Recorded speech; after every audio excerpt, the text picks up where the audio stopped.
Alors, on a le plaisir de vous retrouver pour cette deuxième session donc, consacrée à notre cycle de conférences Management et émergence des communs à l'échelle des territoires. Donc, c'est un cycle de conférences qui a reçu le soutien de la Maison des sciences humaines de Paris-Saclay.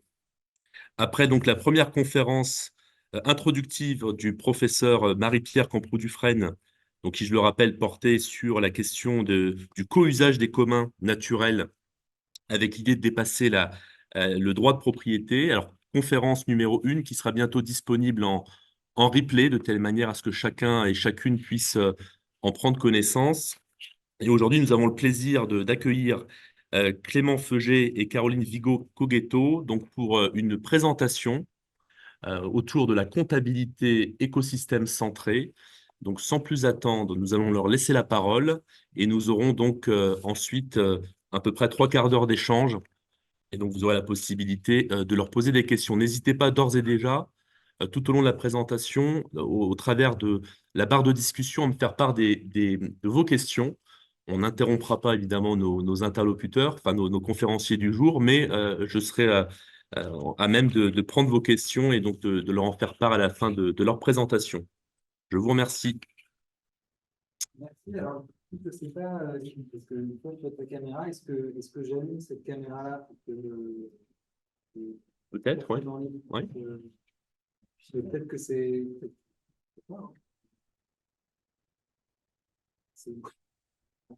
Non, mais sinon, c'est. Ouais. C'est juste pour une partie. C'est pas grave. Oui, peut-être les 3 petits points. Mais ça, c'est vraiment.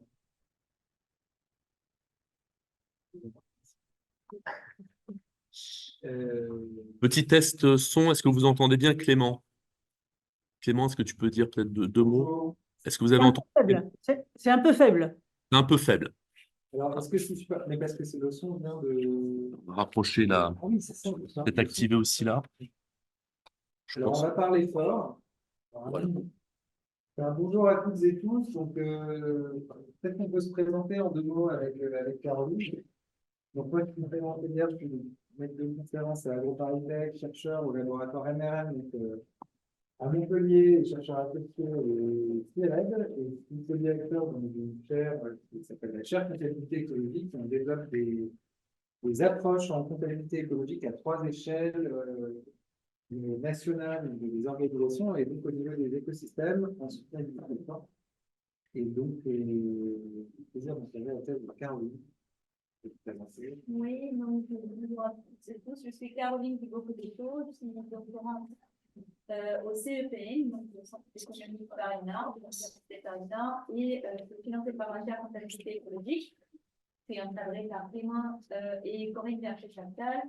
Et je fais ma thèse sur les comptabilités écosystèmes santé en partenariat avec une organisation de recherche et conservation en Caraïbes, la Côte d'Ivoire, dont vous allez vous parler un peu plus tout à l'heure.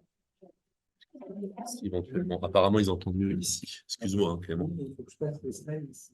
Eh ben, si tu veux, on peut passer les slides. On va faire un test son avec Clément qui va s'approcher. Il va se mettre à ma place. Voilà. Voilà. De telle manière. Est-ce que vous entendez mieux?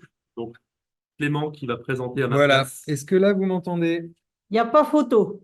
Bon, bah, Ah, parfait. bah voilà. De toute façon, je ne vais pas beaucoup parler. Ce sera surtout Caroline qui présentera en fait des résultats et des travaux en cours dans le cadre de sa thèse. Ce qu'on a conçu comme présentation avec Caroline, étant donné qu'on a du temps, ce qui est rare, donc c'est bien. On a 1 heure et quart pour exposer un peu plus longuement que les formats habituels de conférences un certain nombre de réflexions. Donc, merci pour votre invitation aussi à ce séminaire quand on a vu le titre d'une des questions qu'il y a dans votre fiche de présentation du séminaire, on s'est dit, mais c'est pas possible, c'est exactement le type de questions sur lesquelles on travaille par un angle un peu particulier qui est celui de la comptabilité écosystème centré. Donc, on est très heureux aussi d'être parmi vous.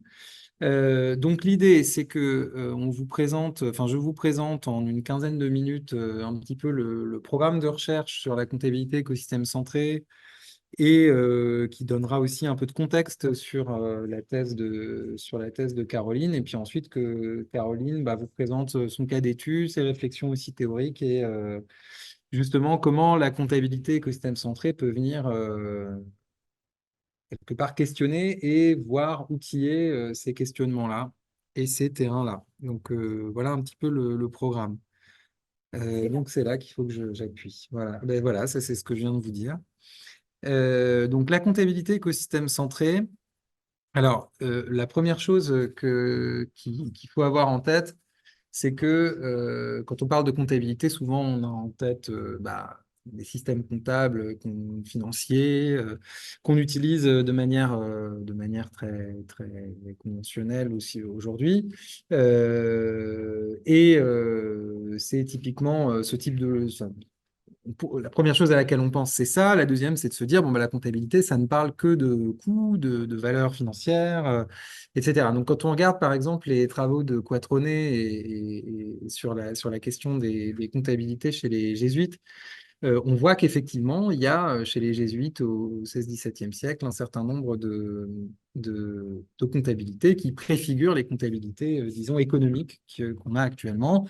On voit, par exemple, sur cet exemple, des registres qui vont suivre des dépenses, des coûts, des dettes par rapport à des postes de responsabilité dans l'organisation de la communauté jésuite, ceux qui s'occupaient des potagers, ceux qui s'occupaient des voyages, etc., avec des systèmes de reddition de comptes.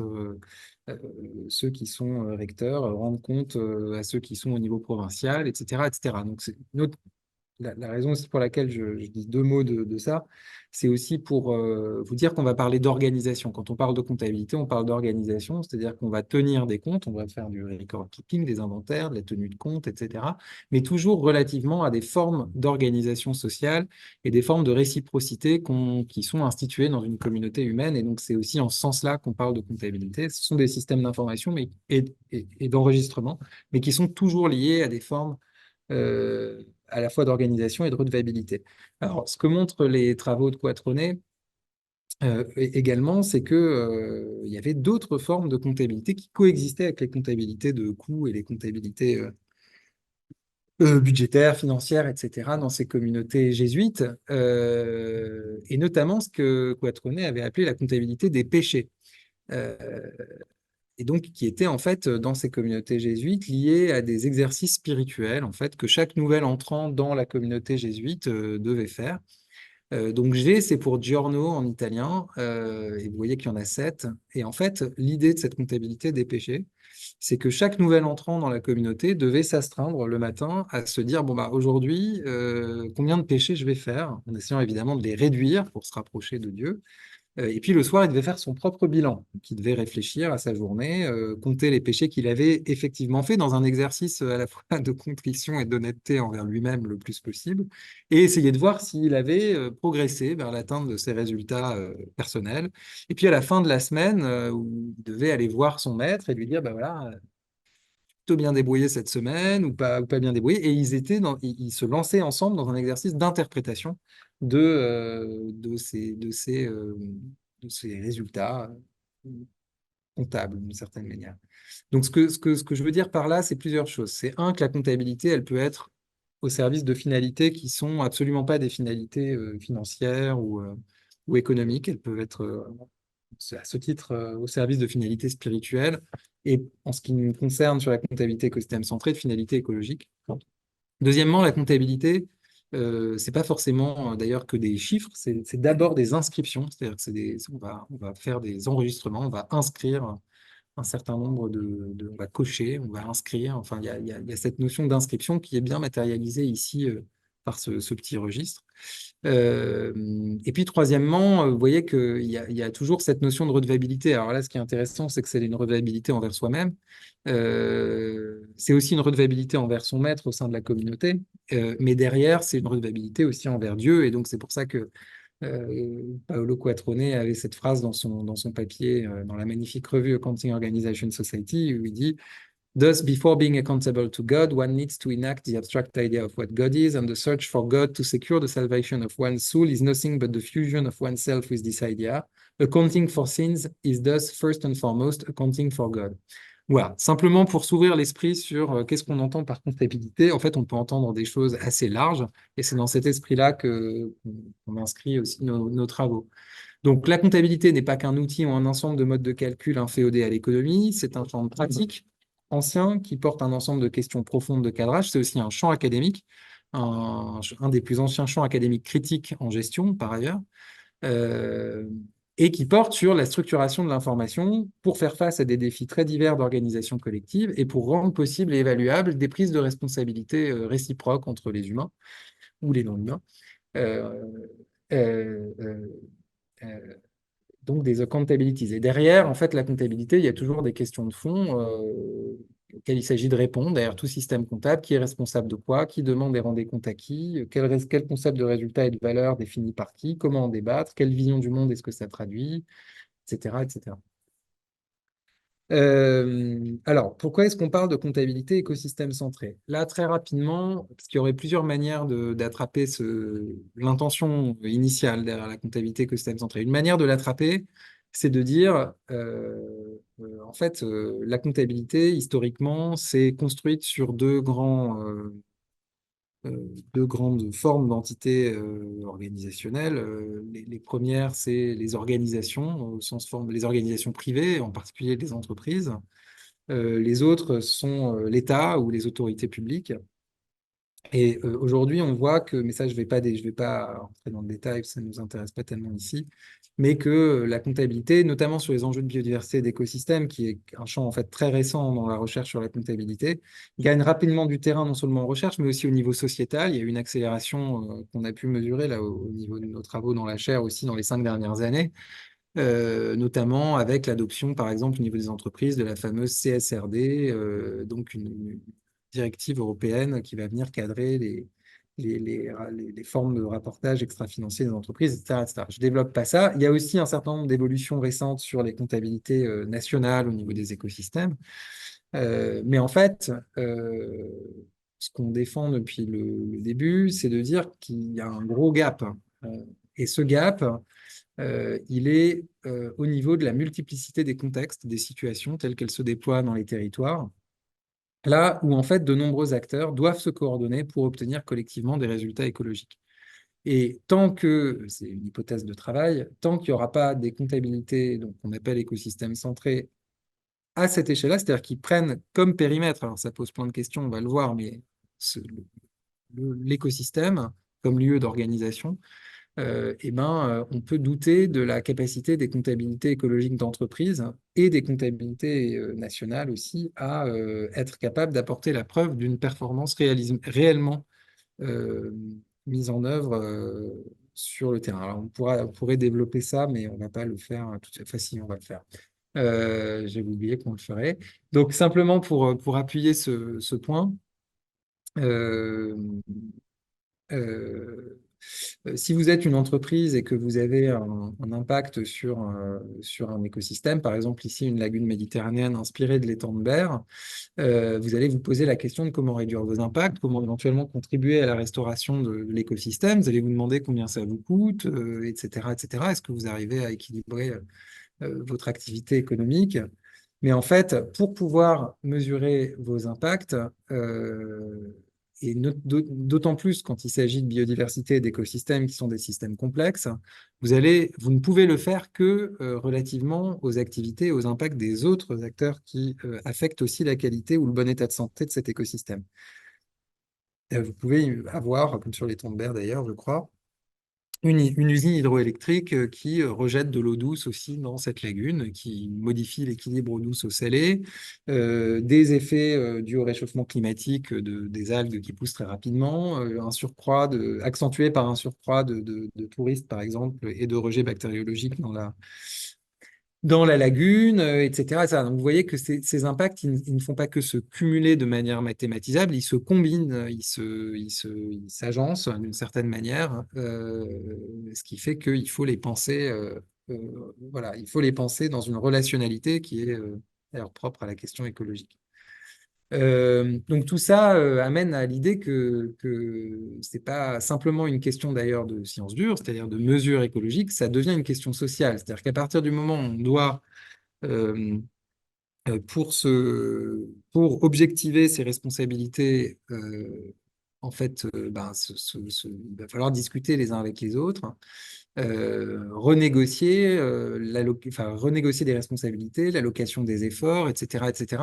Donc, en fait, cette question de quel impact j'ai sur l'écosystème et qu'est-ce que je dois faire à partir de là devient une question sociale avec tous les autres acteurs qui vont être interdépendants de ce même écosystème, avec une question de fond qui est comptable de quoi et envers qui à l'échelle de cet écosystème. Donc ça, c'était simplement pour ancrer un peu cette idée qu'il y a des choses, la mesure de la performance et la question de la manière dont on s'organise pour gérer cette performance ne se joue pas simplement à l'échelle de chaque organisation, elle se joue pas non plus simplement à l'échelle d'un territoire pris de manière très macro, mais elle se joue dans des situations concrètes d'action, de négociation, etc. Euh, le parti pris des recherches en comptabilité écosystème centré, c'est de se dire que s'organiser pour agir sur les problèmes d'environnement, on peut le lire comme un enjeu comptable et que ça peut être intéressant de le faire comme ça. Ça ne veut pas dire que c'est la seule manière de le faire, heureusement, mais ça peut être intéressant de le faire aussi comme ça. Et donc, l'idée, c'est de dire dans une pluralité de situations de dégradation d'écosystèmes, on a besoin de cadres comptables collectifs qui vont rendre aptes à, rendre visibles et dialoguer sur les liens entre les écosystèmes et les activités de chacun, les nouvelles interdépendances que ça peut générer. Deux, qui vont permettre de statuer sur le bon état des écosystèmes en question, des performances positives ou négatives des actions de chacun par rapport au bon état de ces écosystèmes. Trois, qui vont permettre d'attribuer, de réguler, de rendre contrôlables par d'autres les engagements qu'on prend envers la protection de l'écosystème, ce qui permet aussi à la fois de créer du contrôle, mais aussi de la confiance. Et puis quatre, qui vont permettre de définir, négocier, piloter, évaluer des nouvelles stratégies de gestion collective des écosystèmes sur la base de nouvelles formes d'espace calculables. Alors ça renvoie à quatre grandes fonctions que Miller et Power ont identifiées dans leur grande revue de littérature sur tout le champ de recherche critique en comptabilité, qui identifient donc les fonctions de la comptabilité comme objet de médiation entre différentes comme arènes de médiation, comme outillage aussi de jugement. Alors, le terme adjudication se traduit pas forcément très bien par jugement, mais qui permet de statuer. Donc, c'est cette idée de statuer. On va pouvoir statuer sur quelque chose, collectivement ou individuellement. Cette idée de subjectivation, c'est-à-dire qu'on se rend sujet au contrôle par d'autres et que ça crée de la relation, enfin, ça gère en tout cas de la relation sociale. Et de territorialisation. Alors, territorialisation dans la recherche critique en comptabilité, ça a souvent été utilisé, enfin, c'est souvent l'idée que les comptabilités, disons, euh, modernes, économiques, etc., ont été le vecteur de territorialisation d'une certaine idée du capitalisme, etc., dans des endroits qui en étaient préservés. Donc là, on utilise l'idée d'une autre manière, c'est-à-dire qu'en fait, de nouvelles formes de comptabilité euh, qui sont explicitement investis d'un projet écologique peuvent être des nouveaux territoires, enfin peuvent permettre de territorialiser des nouvelles formes d'organisation qui visent à gérer ces problèmes écologiques. Donc l'idée derrière tout ça, de la comptabilité écosystème centrée, l'intention, c'est de mettre la performativité, qui a été démontrée par ces fameux 40 ans de recherche sur la comptabilité, de mettre la performativité de la comptabilité au service de l'action et de l'accountability collective pour les écosystèmes. Voilà. Donc tout ça, ça a donné lieu à un certain nombre de travaux, à la fois des travaux théoriques, des publications dans le champ de la comptabilité, dans le champ aussi des sciences de la conservation, parce qu'il s'agit bien de créer des ponts avec les sciences de la conservation aussi, qui ont permis aussi de resituer cette perspective par rapport justement aux autres périmètres classiques de comptabilité, des développements aussi méthodologiques, des expérimentations de terrain, des guides méthodologiques, etc., et des études de cas et des expérimentations dont certaines sont encore en cours avec une diversité de partenaires en recherche-action. Ce que montrera Caroline est un des exemples.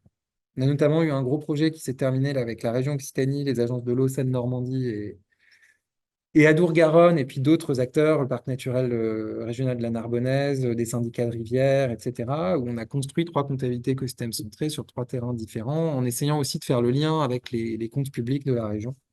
Je ferme la parenthèse. Donc, qu'est-ce que c'est et qu'est-ce que n'est pas la comptabilité écosystème centrée? Ce ne sont pas des outils de nature financière principalement destinés aux entreprises. Il ne s'agit pas de réfléchir simplement à la production d'indicateurs écologiques, mais plutôt de réfléchir à leur connexion, à leur interconnexion dans une architecture qui va être au service de l'action organisée. Ce ne sont pas des outils d'évaluation monétaire de la nature ou des services écosystémiques. Ce ne sont pas non plus des outils d'empreinte qui visent à rendre commensurables des entités écologiques, des situations très hétérogènes. Et ce n'est pas non plus des outils de modélisation, disons, technico-économiques ou scientifiques, puisque l'enjeu, ça va plutôt être de gérer dans le temps des engagements qui sont pris et de se rendre comptable de ces engagements. Donc, j'ai un peu mélangé les deux, mais donc du coup, ce sont des systèmes de compte non normés, hein, inspirés des comptabilités analytiques, des comptabilités de gestion, dynamiques, qui sont évolutifs, qui s'assemblent dans une même architecture, qui assemblent, pardon, dans une même architecture des métriques très diverses relatives à l'écosystème écologique, social, économique, qui sont souvent déjà produites par une diversité d'acteurs, mais l'idée, c'est de justement les assembler d'une certaine manière. Et c'est des systèmes de compte qui permettent l'analyse des moyens, des coûts engagés au regard de cibles de bon état écologique. Donc ça, c'est important aussi, c'est-à-dire que la comptabilité, avant d'être calcul de valeur économique, c'est le suivi des coûts et des dépenses par rapport à des objectifs organisationnels qu'on se donne. Donc c'est ça cette idée-là aussi qu'on retient. Et donc c'est un cadre, une méthode qui vise à engager un collectif en fait d'acteurs dans un exercice de conventionnement comptable dans une diversité de contextes d'intervention, de gestion des écosystèmes. Dans le but, peut-être à terme, un jour, que ça fasse l'objet de pratiques, que ça transforme les pratiques derrière au regard des engagements qui sont pris dans le cadre de ces comptabilités. Et donc, et très rapidement, avant de passer la main à Caroline, donc une fois qu'on a dit ça, qu'on a dit, voilà, il y a un problème de comptabilité à l'échelle des écosystèmes, on peut le conceptualiser comme tel, c'est intéressant potentiellement de le faire. Du coup, ça demande de différencier aussi cette proposition d'autres formes d'outillage ou de systèmes d'information pour les écosystèmes dans l'esprit et dans la nature, dans la forme qu'elles peuvent prendre. Une fois qu'on a dit ça, la question c'est qu'est-ce qu'on propose en fait comme cadre de comptabilité, à quoi ça ressemble. Euh, donc là, on va pas tous les développements, on va directement à la proposition sans passer par les développements théoriques qui ont permis de l'élaborer. On pourra y revenir dans la discussion si besoin.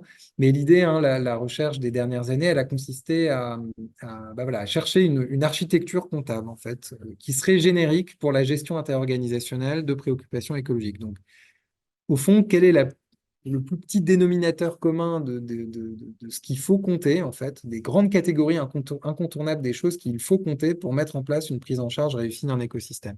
Alors, une manière, c'était une des voies qu'on avait faites, qu'on avait prises, c'était par exemple d'étudier le cas de Vittel, qui est bien connu des équipes de l'INRA et de SADAPT, pour regarder, en fait, sur 20 ans de négociations, au fond, qu'est-ce qui avait été compté, quels avaient été les points névralgiques de choses qui ont vraiment été utiles dans la gestion et dans l'organisation collective de la préservation de la nappe de Vittel, et ça. On avait eu un certain nombre de travaux comme ça. Donc l'idée, c'était ça, et de proposer derrière, en fait, un cadre logique qui va mettre en relation, justement, des questions clés qu'un collectif, une communauté d'acteurs ou une coalition d'acteurs plutôt peut se poser, cependant qu'il cherche à prendre en charge le problème. En gros, la comptabilité, elle doit nous aider à répondre à différentes questions qui sont assez simples, hein, c'est atteint-on collectivement les résultats? Au prix de quels efforts? Est-ce que ces efforts sont justement répartis? Est-ce que les contributions sont suffisantes par rapport aux pressions qui s'exercent sur l'état de santé de l'écosystème? Quelles sont les contributions qui mériteraient d'être plus soutenues? Et est-ce qu'elles le mériteraient au nom de leur efficacité environnementale ou au contraire de la reconnaissance des efforts qui sont produits pour les fournir, etc. etc. Donc, ce que je veux dire, c'est que, voilà, on va vous parler de manière de compter, mais derrière ces manières de compter, il y a des grandes. En fait, l'idée, c'est de mettre en lien, en fait, un certain nombre d'éléments de comptage pour justement servir ce type de réflexion. Donc, tout ça donne lieu à un cadre conceptuel, hein, ouais, un cadre conceptuel, donc avec des questions autour de la définition et du suivi des préoccupations écologiques. Donc ça, juste un point au passage, c'est beaucoup inspiré aussi des travaux l'enquête pragmatique et notamment les travaux aussi de Bruno Latour en politique de la nature. Donc, encore une fois, l'idée, hein, c'est d'avoir un cadre comptable qui serve aussi de cadre d'enquête. La préoccupation écologique, bien sûr qu'il faut une enquête pour définir ce que c'est que cette préoccupation écologique, comment on la définit, qui l'a définit, etc., etc. Et au fond, quel concept de résultat écologique est-ce qu'on associe aussi à ces préoccupations écologiques. Il y a des éléments sur la hiérarchisation des grands ensembles de pression négatives et comment est-ce qu'on objective les responsabilités par rapport à ces pressions négatives. Quelle typologie aussi des contributions écologiques ayant un impact positif direct. Donc ça, c'est la spécificité, je pense, du cadre par rapport à état pression-réponse, par exemple. On ouvre complètement la boîte de la réponse et on se demande comment on organise la réponse. Et la comptabilité est au service de cette boîte réponse. Donc, quelle typologie est suivie des contributions écologiques? Et il y a un deuxième étage de questionnement qui est plus sur les actions, c'est-à-dire au fond qui agit et quels sont les effets de ces actions directes sur l'écosystème, quels efforts, quels coûts pour quels acteurs. Euh, et puis d'autres formes de contribution qui sont plus indirectes avec des questions d'activités d'accompagnement, d'animation, de gouvernance, de structuration de données, tout ce qui va permettre en fait au collectif d'exister comme collectif à travers cette comptabilité, entre autres. Et puis aussi de se donner une vision consolidée des moyens budgétaires, des ressources qui sont mises en commun pour soutenir ces contributions. Puis un troisième niveau de réflexion qui est au niveau de chaque acteur. Au fond, qu'est-ce que j'y perds, qu'est-ce que j'y gagne? Est-ce que je maintiens mon investissement dans cette action collective et au nom de quoi, à quel titre et avec quel enjeu de viabilité pour soi-même? Donc ça, c'est des questions de fond. Tout ça se traduit dans un cadre comptable que je ne détaille pas ici, mais dont vous retrouvez les principaux éléments avec des comptes plutôt biophysiques, des comptes plutôt socio-économiques au milieu, et puis des comptes d'acteurs. Donc l'idée, hein, c'est pas de vous faire rentrer dans la machine comptable. Et bien sûr, tout ça ne peut s'instruire qu'en situation. C'est-à-dire que c'est que à travers des diagnostics fins des situations, des relations de pouvoir, des enjeux écologiques, des enjeux sociaux, etc., des choses que les gens font déjà, évidemment, sur le terrain, que derrière, on va construire et adapter cette comptabilité, mais en partant d'un certain nombre d'invariants que je viens d'exposer, c'est-à-dire que le compte central, ça reste un compte de résultats écologiques, ce qui donne la colonne vertébrale de la comptabilité. Voilà, donc il y a les colonnes sont figées d'une certaine manière, enfin, sont figées, c'est de la recherche, mais je veux dire, on fixe quand même les colonnes dans chaque cas qu'on travaille, elles se ressemblent, mais après, on fait beaucoup évoluer les lignes et ça demande un travail, évidemment, voilà, enfin, ça demande de se poser plein de questions, et c'est le moment, ah non, c'est pas tout à fait le moment, mais c'est bientôt le moment d'exposer concrètement les formes que ça peut prendre, en passant la parole à Caroline, mais simplement pour boucler là-dessus. Donc tout ça, hein, c'est un programme de recherche. Je le rappelle parce qu'on peut très vite tomber dans l'idée qu'en fait, on est là pour faire de l'outillage et pour construire, voilà, c'est des sciences d'ingénieur, etc. Non, on est là pour voilà, faire des croisements entre justement cette proposition-là, la mettre en travail. En fait, la mettre en travail sur, à la fois dans sa dimension critique, parce que quand on construit ce type de comptabilité, en fait, on porte un regard critique sur la manière dont les gens sont déjà organisés, dont les théories d'action qu'ils ont, sur les formes de comptabilité qu'ils ont déjà aussi, hein, et dans un aspect aussi de conception et d'appui à l'intervention par cette conception. Et on le fait en travaillant sur divers objets et préoccupations écologiques, aussi en croisant toujours pour explorer aussi le croisement entre cette proposition et diverses théories de la gestion sociale de l'environnement. Euh, J'en ai cité une qui est une critique de la nature, mais en fait, la grande filiation, elle est aussi avec l'analyse stratégique de la gestion environnementale de Laurent Mermet, dont Caroline reparlera. On travaille toujours aussi en recherche-action, donc avec une diversité de partenaires, privés, publics, etc., qui interviennent de diverses manières sur les écosystèmes. Et je l'ai dit, avec toujours un aspect aussi de réflexion sur comment ça vient interpeller, questionner ou au contraire compléter des outillages déjà existants ou des dispositifs de gestion déjà existants sur les terrains. Et donc tout ça donne lieu à différentes thèses, stages, à travailler sur les questions de réensauvagement, par exemple, dans les Apennins, la thèse de Noubon, René Yeo, donc sur les milieux humides en Occitanie, donc la thèse de Caroline dont elle vous reparlera, et puis aussi des thèses aussi en milieu agricole avec des croisements avec les comptabilités d'entreprise, etc. Voilà, j'en dis pas plus et je laisse la parole à Caroline qui va nous rendre ça un peu plus concret. Et n'hésitez pas à dire si vous n'entendez pas bien. Moi, je pense que vous allez entendre. Encore une fois, je suis Caroline Vigo-Coleto. Je fais ma thèse avec la Tour du Voilà dans un dispositif en recherche-intervention. Je suis au début de la troisième année et au tout début de la thèse, j'ai fait beaucoup d'entretiens, beaucoup d'observations participantes aussi. C'était une phase un peu exploratoire où l'idée était de mieux connaître l'organisation et les projets de la Tour du Voilà comme organisation pour les zones humides, pour la protection des zones humides et où on voulait savoir plus des outils qu'ils utilisaient, des systèmes d'information pour orienter chacun de projet, leur gestion, etc. Et en ces moments, j'ai fait une analyse à travers les cadres comptables écosystèmes centrés et on a identifié un projet qui était assez intéressant pour traiter des questions des communs. Donc, je pense que c'est aussi assez intéressant pour notre journée aujourd'hui, notre échange aujourd'hui. Et c'était un projet de gestion partagée d'un marais. Donc, je vais vous parler plus en détail. Donc, j'ai pu faire un diagnostic sur ce projet, de voir comment ils organisent l'information pour orienter la gestion. Et aussi, je suis allée au moment de proposer un prototype de cadre comptable pour ce projet et discuter à travers un atelier. Je vais vous en parler plus tout à l'heure. Donc, pour vous donner un peu plus de détails sur ces projets de gestion partagée, donc la Tour du Voilà, elle a des projets à plusieurs échelles. Donc, elle a un foncier propre en Camargue, donc plus de 2000 hectares, dont une réserve naturelle qu'elle gère, qui fait à peu près 1800 hectares. Et au début des années 2000, une parcelle à côté des 120 hectares à côté de ce domaine de la Tour du Voilà a été mise en vente. C'était une pisciculture. Et cette parcelle a été offerte à la Tour du Voilà pour achat, comme d'habitude on fait en France. Et la Tour du Voilà s'est posé la question s'il l'achetait ou pas. Donc ça peut être pratique, enfin, ça peut être intéressant d'avoir une surface contiguë.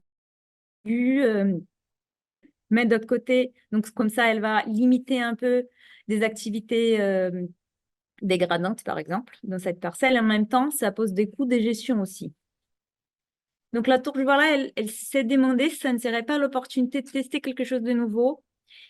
L'idée serait d'inviter les habitants d'un hameau qui est à côté, l'hameau du Saint-Buc, à un projet justement de gestion partagée où la Tour du Voilà, elle achèterait ce terrain, le mettrait à disposition des habitants pour que eux ils gèrent et ils profitent aussi de cette parcelle. Donc, c'était au début des années 2000. Il a eu un processus de consultation avec les habitants et ils ont dit oui. Donc, ils étaient intéressés à ces projets de gestion partagée. La Tour du Voilà donc a acheté le terrain, en effet. Et les habitants, ils ont créé une association pour le gérer. Donc, après une période d'implémentation, on va dire, de mise en place de ce projet, ils ont élaboré un premier plan de gestion participatif. Il est important de souligner que dès le départ, la Tour du Voilà, elle a donné un cahier des charges avec des orientations pour cette gestion partagée, où on voit que un des intérêts, c'est en effet de conserver la forte valeur écologique du site, mais les autres orientations étaient de mettre les sites au service des habitants, concilier différents usages et donner la priorité aux projets collectifs plutôt qu'aux projets individuels. Donc, il y a eu un premier plan de gestion qui a été élaboré de façon participative, un bilan participatif aussi du premier plan de gestion pour l'élaboration du deuxième.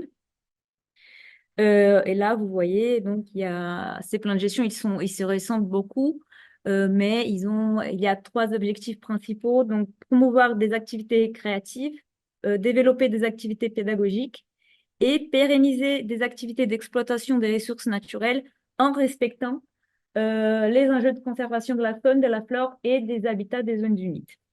Donc, ce projet, il s'est déroulé pendant presque 20 ans. Et pendant ces temps-là, à travers plusieurs institutions qui ont été mises en place, donc un conseil d'administration, des comités de gestion, des réunions périodiques, des règles ont été créées pour la gestion. Donc, des règles que j'ai un peu classifiées là, catégorisées plutôt. selon les catégories de Ostrom et Slager, aussi après des catégories que Ostrom a développées pour les communs numériques, mais où on voit que l'accès il est libre et gratuit à tout le monde, même ceux qui ne sont pas de l'association, qui ne sont pas du hameau. Par contre, pour chasser, il faut être membre, il faut payer une cotisation, il faut suivre un cahier de chasse assez strict. Il y a de règles de gestion, donc combien d'eau on va mettre dans chaque bassin et quand, etc. Donc des règles d'exclusion aussi, donc seuls les membres peuvent chasser ou mettre ses chevaux pour pâturer dans la parcelle. Et la Tourvala, elle reste comme propriétaire, donc la seule à avoir un droit d'aliénation. Juste pour vous dire qu'il y a beaucoup d'éléments des communs. Et pendant tout ce temps-là, les plans de gestion, ils ont été appuyés par des suivis divers, donc des suivis des aspects biophysiques, disons, donc la biodiversité des espèces protégées, du développement des différents types de végétation, donc voilà, des oiseaux chassés, les niveaux d'eau, et aussi d'autres aspects plus du côté managérial, ou de participation, donc nombre de visitants, nombre de personnes participant aux événements, d'échanges, etc. Donc, il y a un côté intéressant de suivi qui a été fait pendant ces presque 20 ans. Et tous ces suivis, toutes ces informations, toutes ces connaissances produites, elles ont basé l'élaboration des rapports, de l'aide d'information qui ont circulé aussi dans le hameau, entre les habitants pour informer des activités qui ont été faites, aussi qui ont servi de base pour des travaux scientifiques, donc qui attestent que cette parcelle qui était une pisciculture, elle est arrivée à avoir une biodiversité assez remarquable, des habitats qui sont assez rares en Camargue aujourd'hui. Et ce projet, il a aussi beaucoup satisfait les habitants. Donc, il y a des témoignages qui montrent qu'ils étaient contents de participer à quelque chose, de construire un patrimoine commun. Donc, il est vrai que dans ce qu'on va appeler la première phase de gestion, et que les gens de la Tour du Vala, ils reconnaissent cette première phase de gestion, il a eu une implication très forte de la Tour du Vala. En termes de heures de travail de ces salariés, et aussi enfin, des gens qui habitaient dans le hameau et qui se sont impliqués. Mais la Tour du Vala, au bout d'un moment, elle se questionne, enfin, les personnes se questionnent sur justement l'aspect de gestion partagée. Donc la Tour du Vala, elle a voulu renforcer cet aspect de gestion partagée, et donc elle a retiré un peu d'implication. Donc elle a voulu que les habitants ils prennent en main en effet la gestion. Donc le fait d'animer la gestion de ce projet.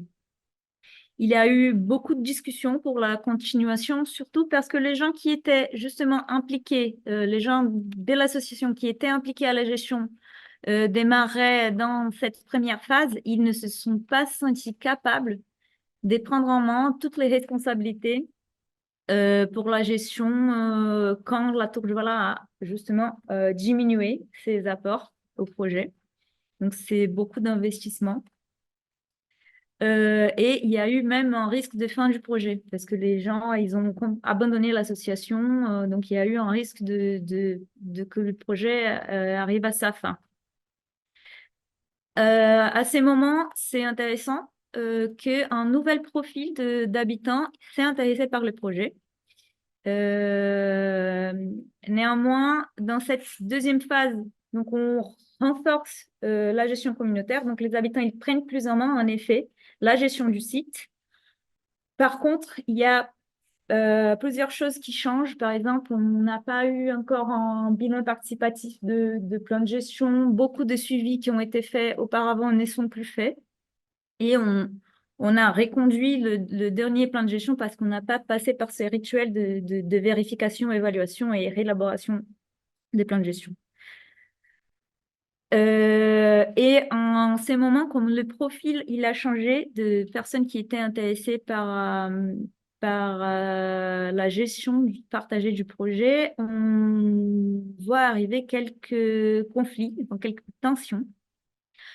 Donc, notamment, les gens qui étaient intéressés par la continuité du projet, qui sont plus impliqués du côté du hameau, ce sont plutôt des habitants qui étaient intéressés par la chasse, qui était autorisée, qui est toujours autorisée. Donc, juste pour que vous compreniez un peu mieux, donc là, c'est le Marais. Il y a plusieurs bassins qui ont un fonctionnement hydraulique, pardon, un peu indépendant. Et le Marais Ouest, là, c'est le marais où la chasse elle est autorisée. Donc, il compte une petite baisse, une grande baisse. Et l'eau, elle vient du Pesquier pour ce marais ouest. D'abord, elle arrive à la petite baisse, après, elle passe à la grande baisse. Justement, là, ce marais, c'est où il y a les étendues de marais temporaires qui sont assez rares en Camargue et qui ont, le long du temps, développé des espèces rares aussi, des marais temporaires, des espèces qui sont rares aujourd'hui en Camargue.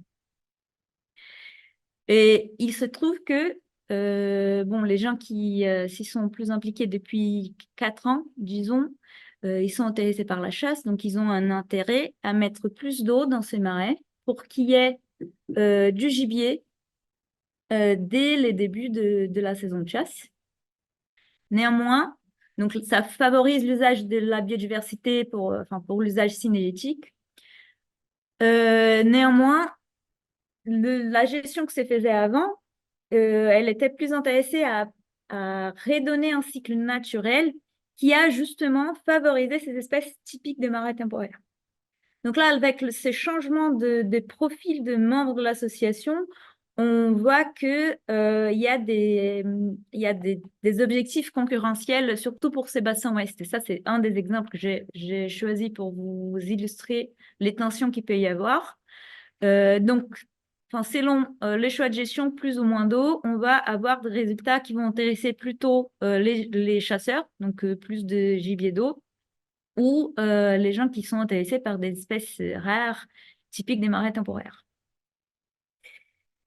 Donc, on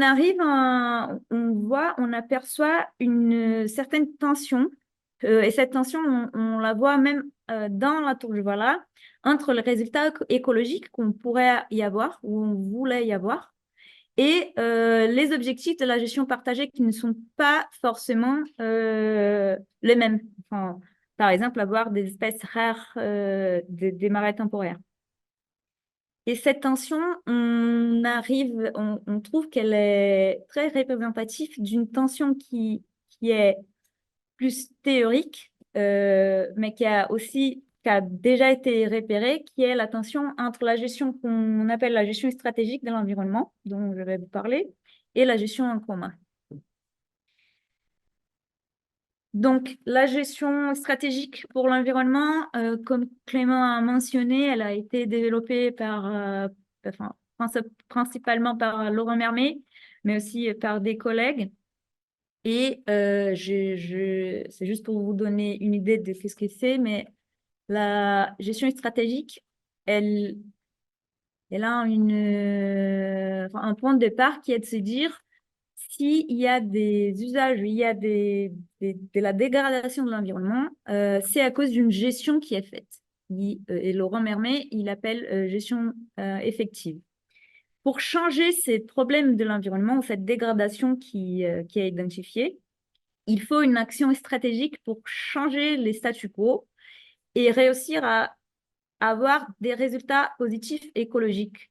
C'est qu'on va appeler une gestion intentionnelle pour avoir ces objectifs écologiques. Et cette action, elle présuppose donc un acteur stratégique de l'environnement qui va agir stratégiquement avec les ressources qu'il a contre les adversités qu'il va trouver, justement pour avoir un résultat écologique. Donc, un premier point important, impératif des résultats écologiques. Un deuxième point important, la reconnaissance que c'est la gestion en place qui est responsable pour les problèmes environnementaux. Donc, il faut changer la gestion en place et être attentif aux enjeux de pouvoir aussi pour pouvoir avoir des résultats écologiques. Et l'action, elle va être initiée, disons, par un acteur stratégique de l'environnement ou pour une coalition d'acteurs. Donc, en gros, c'est une vision critique du fait qu'on pouvait juste mettre tout le monde qui est en train de gérer l'environnement autour de la table et on va arriver à une solution. Donc, il faut être attentif aux enjeux de pouvoir et à la gestion qui est en place et la changer pour avoir des résultats écologiques. Néanmoins, comme Clément a dit, les enjeux de l'environnement, ils sont multi-acteurs. Donc, un acteur tout seul ou les acteurs pour l'environnement tout seuls, ils ne peuvent pas tout faire. Donc, les actions à mener, les contributions diverses nécessaires à atteindre les résultats, ils sont collectifs. Et donc, il y a toujours une composition nécessaire avec d'autres acteurs pour arriver aux résultats attendus. Et donc, l'enjeu, c'est de stabiliser une nouvelle forme de gestion capable de produire les performances écologiques attendues. Mais bon, là, il y a ces défis de composition. Et de l'autre côté, donc, du côté de la gestion partagée, ça nous fait penser à la gestion en commun. Donc, vous connaissez les travaux de gestion en commun classique d'Ostrom, mais le point fort, c'est de se dire qu'il y a un moyen de dépasser des dilemmes de gestion de la ressource, en principe, à partir des règles qui vont être appliquées et évaluées par les participants de cette gestion, donc en autogouvernance. Il y a un rôle très important de production et échange d'informations. Donc, ça, c'est important pour nous aussi. Et donc, ces règles et cet échange d'informations qui vont faire que ce soit possible de s'extraire de ces dilemmes sociaux, dans ce cas-là, de mieux gérer la ressource. Donc, juste un petit schéma de la rationalité de l'acteur chez Ostrom pour souligner juste quelques principes. C'est donc l'acteur, il va évaluer les bénéfices qu'il tire de la gestion, les informations qu'il a, et il va évaluer alors si pour lui il est bénéfique de continuer à participer de cette gestion ou s'il va composer avec les autres participants pour pour proposer un changement de la gestion. Mais il y a toute cette question d'avoir des bénéfices qui sont individuels et qui finissent par avoir un bénéfice collectif. Néanmoins, il y a aussi des défis et des limites. Donc déjà, l'approche classique, même si on arrive à regarder beaucoup au-delà aujourd'hui, elle est centrée sur la gestion durable des ressources. Nous, on va plutôt parler d'autres aspects. Le succès, il est quand même très basé sur un intérêt commun. Donc, pour une gestion de ressources, tout le monde a le même intérêt, que la ressource, elle soit protégée. Donc, c'est une limite assez importante quand on pense en gestion d'un écosystème où tout le monde n'a pas le même intérêt. Et Ostrom même a dit ces modes de gestion, il est plus pertinent en absence d'externalité. Donc, la pollution, selon elle, c'est un cas difficile à expliquer à travers le commun et à l'absence aussi d'asymétrie de pouvoir trop forte. Donc, c'est qu'on veut réfléchir aujourd'hui, c'est à quel point une gestion stratégique de l'environnement, qui cherche des résultats écologiques, elle peut générer une gestion en commun, donc stabiliser un modèle de gestion où les autres acteurs ils vont s'établir des règles et trouver un consensus qui peut amener à avoir des résultats écologiques. Et on se demande, est-ce qu'une gestion en commun est un moyen efficace de préserver des écosystèmes, enfin, pas des ressources, mais des écosystèmes, et donc arriver à avoir des résultats écologiques. Et on va faire ça à travers, on va se questionner ces possibilités à travers les comptabilités écosystèmes centrées. Donc, les comptabilités écosystèmes centrées, on peut les imaginer comme support à l'action stratégique pour évaluer et mettre en visibilité des responsabilités et des efforts individuels, les modes d'action et les résultats des résultats écologiques pour évaluer la performance de l'action collective. D'autre côté, les comptabilités écosystèmes centrées, elles peuvent équiper les communs. On pourrait imaginer à partir de, enfin, elle peut aider à définir des règles justes et efficaces, accompagner les résultats, donc des situations d'action pour donner l'information que les acteurs, dont les acteurs ont besoin pour réévaluer les règles, etc. Donc, cette itération qui est très importante chez Ostrom. Et notre question est, est-ce que la comptabilité écosystème centrée peut équiper une gestion en commun pour la préservation d'un écosystème? Donc, on voulait penser à quelque chose qui nous permet de répondre aux deux questions. Donc, je vais vous montrer comment j'ai analysé mon terrain en Camargue avec les comptabilités écosystèmes centrées et j'ai pu répondre à quelques-unes de ces questions. Donc, tout d'abord, comme j'ai mentionné, j'ai construit un prototype de système comptable écosystème centré. Et après, j'ai partagé ces prototypes avec les personnes à la Tour du Balin impliquées dans ces projets, Clément et moi d'ailleurs, à travers un atelier. Et donc, je vous montre maintenant les résultats. Donc, tout d'abord, pour ce projet-là, de la gestion partagée de ces marais, il est très important de savoir qu'on ne peut pas parler que de résultats écologiques. Donc, pour eux, il y a des résultats sociaux aussi qui sont très importants. Donc là, nous sommes dans l'aspect des résultats qui sont en haut, là. Donc, il y a toujours une miniature du système, du cadre comptable écosystème centré comme repère. Nous sommes dans les résultats. Donc, j'ai dû trouver des moyens de traduire les résultats qu'ils attendaient en termes de résultats écologiques, mais aussi des résultats sociaux. Et ces résultats, ils sont interdépendants. Donc ça, c'est une des premières fonctions que j'ai pu voir du cadre comptable dans ces cas-là. Donc de mettre en visibilité des interdépendances. Donc les espèces protégées et rares qu'on y trouve maintenant, elles servent non pas seulement à former les résultats écologiques, donc la conservation d'une mosaïque d'habitat, mais elles sont importantes aussi, selon les habitants, pour construire pour la sensation qu'ils ont de construire un patrimoine commun. Donc, ils sont fiers d'avoir ces espèces-là et ils veulent bien les avoir. Ça apporte ce sentiment pour eux.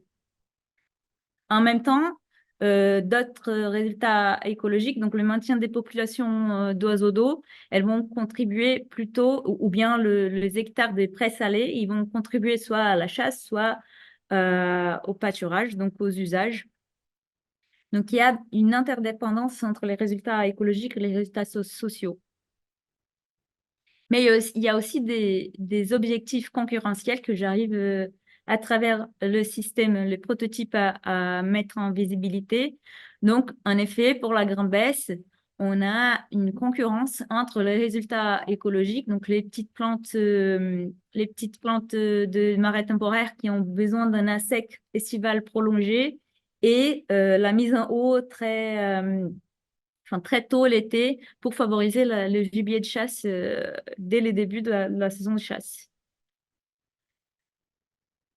Ça permet aussi de mettre en visibilité les efforts de chacun. Donc, rien que des calculs très simples de R d'investissement, une animation qui ne marche pas très bien, mais rien que de mettre en visibilité les heures d'investissement des chasseurs, par exemple. Donc, les chasseurs, il y a une règle, les chasseurs, ils doivent s'investir 16 heures par an dans des chantiers collectifs.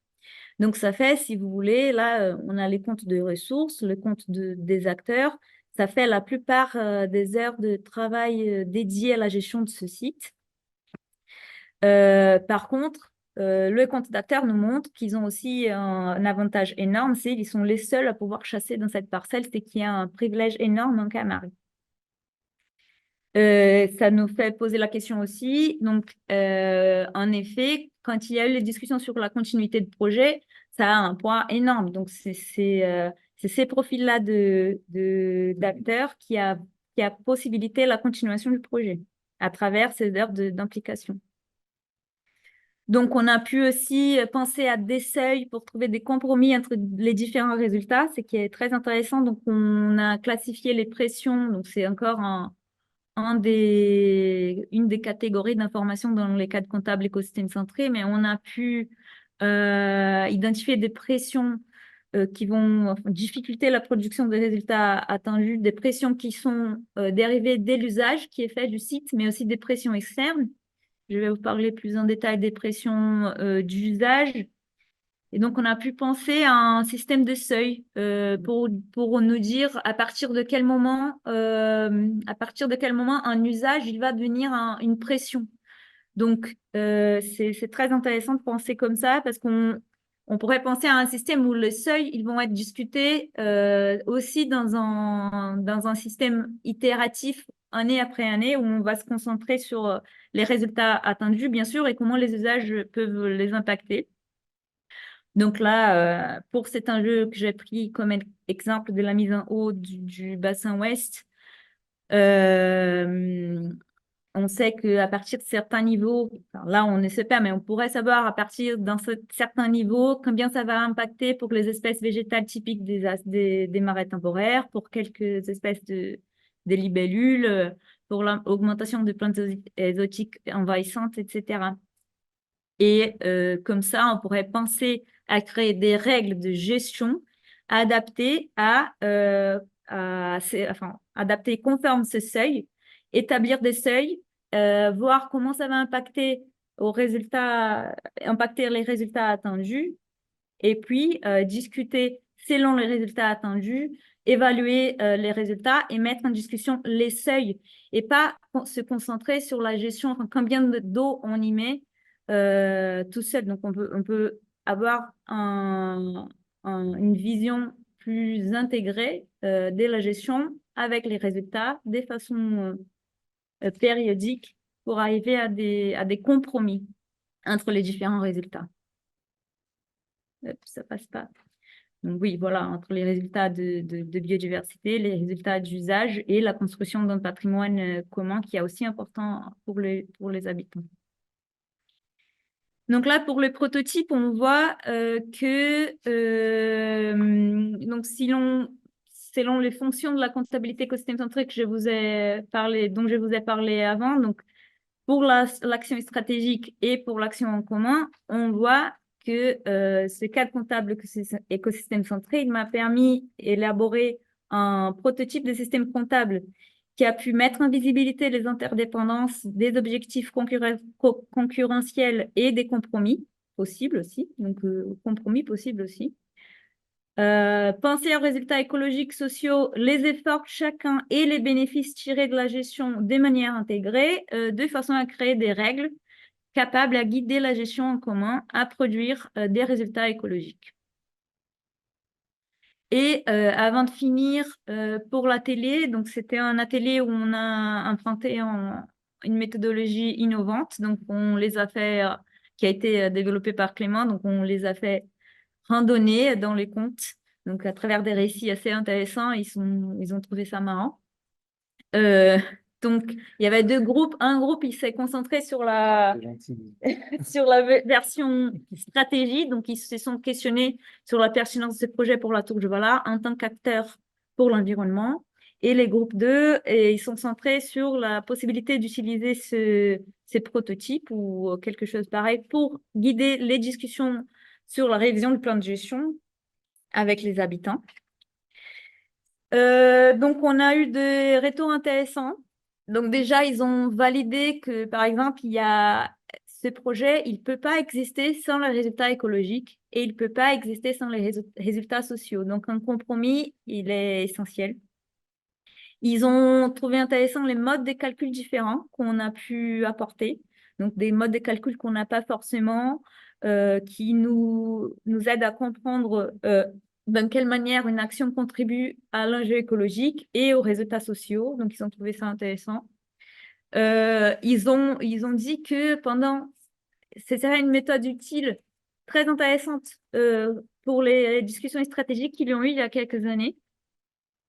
Et ils se sont rendus compte de l'importance d'avoir quelques chiffres, donc quelques informations, quelques comptes qu'ils n'avaient pas. Donc, ça leur a incité à peut-être aller voir, produire les informations manquantes. Il y a eu des difficultés aussi, donc une difficulté de vocabulaire, donc c'est quelque chose à penser. C'était pas tout à fait facile pour eux de relier les différents comptes. Enfin, c'est beau, ça fait beaucoup d'informations. Et comme moi, j'ai fait le prototype et je les ai présentés, les prototypes pendant l'atelier, c'était peut-être trop pour peu de temps. Et il y a une autre question, ils sont aussi déjà très habitués à des outils comme les plans de gestion, des outils de gestion, et c'est parfois troublant pour eux de voir les mêmes informations présentées autrement. Donc, c'est quelque chose à tenir compte aussi. Et donc, la dernière diapo, donc des considérations donc sur la méthodologie, comme je vous ai dit, donc j'ai fait un prototype, je les ai présentés. Cela aurait peut-être été plus intéressant de co-construire avec eux. En même temps, ils n'ont pas forcément le temps, ils n'auraient pas eu forcément le temps de le faire. Donc, c'est un processus long de recueil d'informations, organisation, élaboration d'un cadre. C'est toujours des choix aussi où mettre l'information. Donc, comment on pourrait le faire différemment? Je ne sais pas. Donc, bien sûr, il faut voir les résultats dans ces contextes spécifiques. C'est toujours à travers la mise en situation. Là, on est dans une parcelle où il y a un propriétaire qui est un acteur pour l'environnement. Donc, ça nous donne déjà un cadrage assez spécifique. Donc, comment ça pourrait être différent ailleurs? Donc, ils ont identifié un apport et un intérêt pour des réflexions stratégiques. En même temps, ils ont trouvé que ça pourrait être compliqué, par exemple, de baser une discussion avec les habitants à travers un cadre comme ça. Donc, on aurait besoin de penser à quelque chose de plus simple et une adaptation du vocabulaire. Et je pense que c'est tout. Clément, n'hésite pas si tu as quelque chose à dire. Et nous sommes. Ouais. C'est simplement une micro-précision Ouais. sur la méthode de rendement dans les comptes. Ouais.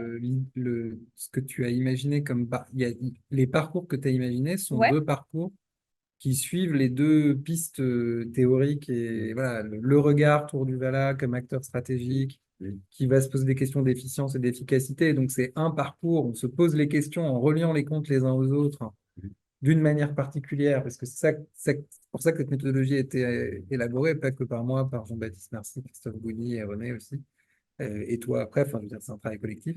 L'idée, hein, c'est de pouvoir sortir des comptes, les connecter, puis replonger dans la granularité des données, et on a mis du temps à trouver une méthode qui permettait de faire ça. C'est-à-dire qui permet de montrer que l'intérêt, c'est pas juste d'être dans les comptes, c'est d'en sortir la tête, de se poser des questions d'interprétation, en voyant que quand on touche à un truc, ça en touche à un autre, et que voilà, et que c'est ça qui fait une machine à réflexion intéressante. Et donc, du coup, il y avait deux parcours, quoi. Un parcours strat et un parcours plus, on est les habitants, on cherche à trouver des nouveaux compromis, élaborer un nouveau plan de gestion, et donc comment est-ce qu'on peut utiliser ces peut-être. Ce que je veux dire, c'est que, voilà, tester ces deux pistes dans cette méthode aussi. Voilà, mais sinon, j'ai rien à dire. Merci beaucoup. Merci. Je ne sais pas s'il y a des questions peut-être du coup dans le Je le ne chat pense avant pas. qu'on pose même des questions dans la salle. Apparemment, il n'y a pas de questions Pour dans les l'instant, il n'y a chats. pas de questions. Et sur le choix des deux cadres théoriques, est-ce que vous avez fait pour la présentation, le site de conférence, le choix aussi de vous rattacher au commun, ou est-ce que c'est déjà quelque chose que vous aviez fait parce que moi, je trouve très intéressant l'articulation des deux cadres stratégiques. On comprend au final comment on a ce compromis entre le social et l'écologique. Moi, j'ai beaucoup aimé cette articulation entre les deux cadres finalement qui se soutiennent et qui rendent l'interdépendance finalement assez visible. Est-ce que ça, c'est un choix qui a été fait très tôt dans notre recherche, ou est-ce qu'il y a aussi un effort de par la présentation du jour, puisqu'on parle de commun, ou est-ce que c'est quelque chose qui s'est déjà imposé très vite dans notre terrain? Non, c'est même, ouais, merci. Non, c'est même dans l'origine de ma thèse, donc dans le projet de thèse. C'était pour moi, Clément. Après, tu peux donner justement de penser comment on pourrait allier ces deux modes de gestion. Donc, il faut avoir des résultats écologiques. Donc, on a plusieurs crises écologiques à gérer, mais en même temps, il faut parler de composition, de collectif, etc. Et donc, comment articuler ces deux modèles. Donc, c'est déjà dans ma thèse, en des intérêts de ma thèse principale, si je peux dire. Un peu le choix d'aller plus loin dans cette étude des cas parmi d'autres à la Tour de Vala, c'était aussi un choix parce que c'était déjà un élément important de ma thèse. Après, c'est vrai que quand on a lu la deuxième question de votre voilà, descriptif de séminaire, ça collait exactement. Juste pour compléter la réponse, ce que je disais un peu tout à l'heure aussi, c'est que dans le programme de recherche sur la compta écosystème centré, il y a un enjeu de travail sur des objets différents, dans des formes d'intervention différentes et par des croisements théoriques différents. Donc ça, c'est quelque chose qu'on avait posé dans ma thèse et puis dans un papier qu'on avait fait avec Laurent Mermet qui était paru en 2017 dans Accounting Accountability Auditing Journal, c'est pas dans le bon sens, mais où effectivement l'idée qu'en fait, et c'est un des points de départ de la compta écosystème centrée, c'est de se dire en fait, il faut pouvoir penser l'organisation de l'information, pas que dans une forme de théorisation du cadrage et de catégorisation de l'information, mais justement, il faut ouvrir le champ, ce que permet en fait le champ de la comptabilité critique.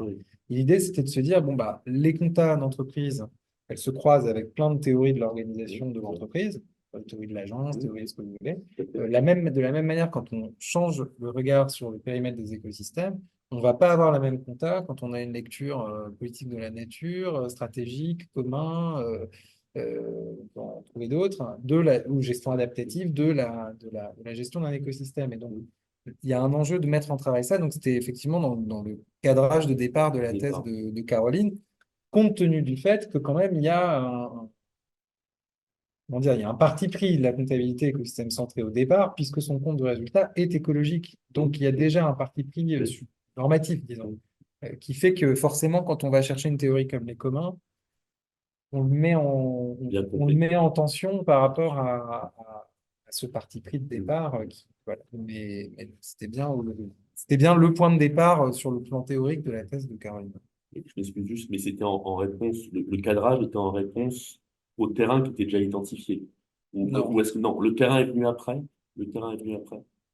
Le Verdier est venu après. Exactement. Cette étude, la Tour de Vala, elle était dès le début, mais je me suis intéressée davantage par ce cas de gestion partagée par rapport au cas théorique.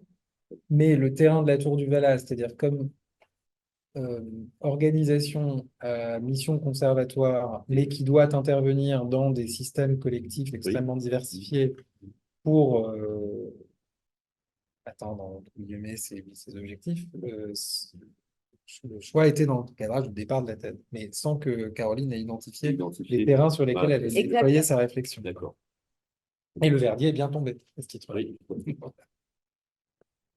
Moi, j'avais deux questions en une, en fait, de façon un petit peu naïve. Je me disais finalement, votre approche par comptabilité analytique, il me semble qu'elle a permis de révéler que la notion de commun et la perception du commun n'existait pas réellement. C'est-à-dire qu'il y a un commun qui est un territoire physique, et que l'objet commun à conserver n'était finalement pas si commun que ça. Parce que, on voit que finalement il y a des enjeux de pouvoir derrière. Le commun le commun qui est perçu aujourd'hui par les acteurs dominants, c'est les oiseaux chassables, voilà, qui les intéressent, et donc on va inonder la baisse pour pouvoir avoir plus de limicoles parce que c'est ça leur commun, alors que c'est pas du tout le commun partagé des autres, et qui finalement ils sont d'accord pour travailler plus pour pouvoir avoir ça. Et je me disais jusqu'à quel point cette comptabilité analytique est-ce que vous allez rediscuter de la notion de commun par rapport à ça? C'est-à-dire que, il me semble que c'est très puissant, cette comptabilité analytique, parce qu'elle a permis de mettre en exergue des choses qui étaient un petit peu sous-jacentes et à présupposer qu'on partageait cette notion d'écosystème. Et il me semble que vous mettez le doigt sur le fait qu'en fait, cette notion d'écosystème n'a jamais été définie ou au moins partagé et accepté par tous les acteurs. Oui, c'est très intéressant comme question. Alors, si l'on part du principe d'un concept de comment, où le comment il se fait à travers l'organisation pour un résultat commun, je ne suis pas sûre qu'on ait besoin d'avoir un seul résultat spécifique. Donc là, pour ce commun-là, de la façon où il se structure maintenant, il faut avoir des résultats qui sont multiples et concurrentiels. Donc, est-ce qu'on pourrait conceptualiser des communs capables d'arriver à des résultats divers et parfois concurrentiels? Donc ça, c'est une très bonne question. Moi, je pense qu'on pourrait travailler plus pour ça. Je trouve que c'est très intéressant comme question. Donc, on ne part pas du résultat lui-même, mais de la capacité de la communauté d'y arriver ensemble et de se faire communauté pour arriver à un résultat spécifique. La communauté, elle peut aussi changer. Donc, et c'est l'histoire de ce terrain. Donc, la communauté, elle a changé. Donc, c'est pour ça que les résultats attendus, ils ont changé. Si le résultat possible, il change, il peut qu'il y ait une modification aussi de la communauté. Donc, c'est la communauté qui fait les communs. Donc, on pourrait penser de cette façon-là. C'est un schéma dans les deux sens. Oui, ben, tout à fait. Donc, c'est ça. Donc, c'est l'apport que quelques-uns ont été prêts à porter au projet qui a changé les objectifs potentiels ou désirés. Donc, et j'allais parler d'autres choses aussi. Donc oui, donc comment penser à un commun pour avoir des résultats multiples et parfois concurrentiels. Et je pense que c'est un enjeu très, très intéressant de penser quand on pense en résultats écologiques et à notre besoin de sortir des crises écologiques parce qu'il y aura toujours d'objectifs concurrentiels parce que sinon, on aurait résolu le problème déjà. Justement, ce qui est mise en discussion des seuils, il y a des pressions sous les visages, la recherche d'effets de seuil, enfin, le tableau, dernier tableau qu'on voyait avec les effets de seuil, comment ça a été co-construit, ces seuils-là? Est-ce que c'est uniquement au travers de votre recherche et de l'interrogation que vous êtes posée sur le terrain au travers des différentes parties prenantes, ou est-ce qu'il y a eu à un moment donné des échanges qui ont mené à définir collectivement ces seuils? C'est très intéressant aussi parce qu'il y a des seuils. Les seuils principaux qui sont utilisés pour orienter la gestion sont les seuils justement de niveau d'eau. Oui. Mais curieusement, ces niveaux d'eau, ces seuils très clairs en termes de niveaux d'eau, ils sont présents pour le pesquet, ils sont présents pour la petite spèce, ils sont présents pour la palunette, mais ils ne sont pas du tout clairs pour la grande baisse. Donc, donc quand on a travaillé ensemble pour cette question de seuil, donc on a trouvé ce seuil très clair pour les bassins où il n'y a pas tant de conflits que ça. Et après, on propose des seuils, on pourrait penser à des seuils plus clairs qui pourraient être évalués par rapport aux résultats qu'ils produisent en termes de possibilités de propagation de ces espèces protégées, mais aussi de possibilités de gibier d'eau. Donc, comment on pourrait le faire? Ça a été considéré intéressant de penser de façon intégrée. Donc, c'est un des verbatims que j'ai mis. Je trouve que ce sont des formules de calcul intéressantes. Parce que l'idée du système, c'est qu'effectivement, c'est de voir la circulation dans les comptes. Hein. Chaque compte traite une question, un ensemble de questions qui a sa propre cohérence, pression, les responsabilités, les contributions, etc. Mais l'idée, c'est bien de pouvoir dire, bah, on est vraiment faut voir aussi qu'on est dans du suivi comptable, c'est-à-dire qu'on enregistre des choses. Oui. L'idée, c'est ça. Alors, on ne le fait pas encore, mais l'idée, c'est ça. C'est de rendre compte, d'être dans le monitoring, d'être dans du suivi. Et au fur et à mesure qu'on suit des choses, si on constate qu'un seuil est dépassé, est-ce qu'on constate dans un autre compte que ça a des effets sur par exemple, les contributions ou sur les efforts fournis, etc. Donc, l'enjeu, c'est d'avoir ce type de réflexion qui permet des exercices d'interprétation. Et ce que Caroline est passée assez vite là-dessus, mais en compte de pression, il y a aussi cette idée qu'effectivement, il y a la manière dont ça a été construit, il y a les comptes, enfin, il y a effectivement cette gestion difficile entre usagers qui interagissent avec cet écosystème direct, enfin, en tout cas, justement, avec le site, disons, de manière directe. Et est-ce qu'on peut se trouver des règles pour garantir en fait cet équilibre des usages tout en préservant la qualité de l'écosystème? Et après, il y a effectivement tout ce qui va venir de l'extérieur, c'est-à-dire des questions de sécheresse dans le Rhône qui font que bah, du coup le site est dépendant de ce qui va se négocier à d'autres échelles, etc. Donc tout ce qui va, donc les pressions externes pour lesquelles le collectif doit quelque part travailler ensemble contre des questions externes. Mais pour répondre à la question, non, ça n'a pas été co-construit, ça a été mis en discussion après dans l'atelier.